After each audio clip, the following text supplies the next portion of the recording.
So the piece of land that I'm showing you back here is where I keep my livestock, my chickens, my ducks, and it's mainly sandy, loamy soil, so things don't grow too well out here.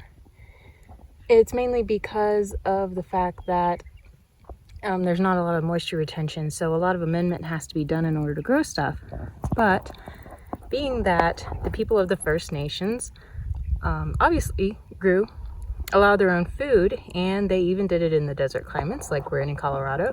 So I decided to do a few makeshift oyas, which I'll talk about in the next episode, to see if I could grow without irrigation, because there's not irrigation back here. I have to bring water to my animals, so I'm bringing extra for my plants as well.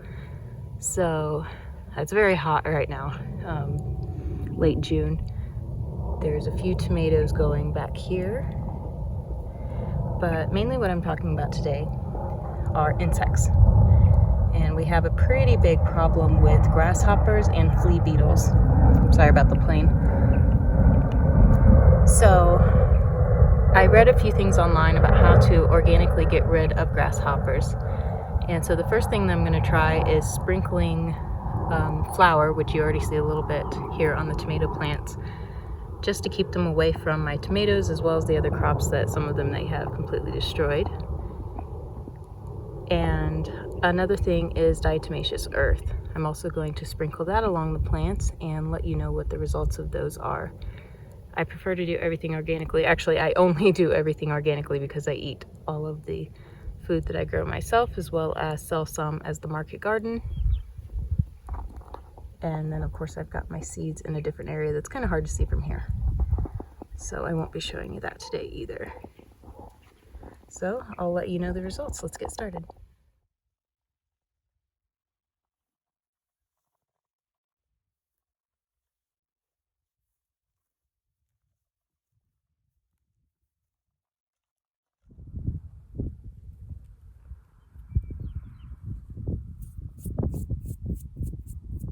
Back at the same plant, and it turns out that could just be a coincidence, but putting on the flour didn't gum up any of the grasshoppers and starve them. There actually seems to be more than normal. There's one right there today, more than I've seen ever. It's like it attracted them. Of course, maybe a ton just hatched out, but anyways, you can see they're everywhere, and there's constantly babies everywhere. And it might have been because I did row covers for the first time to overwinter things this year. I constantly saw them through the winter underneath the row covers.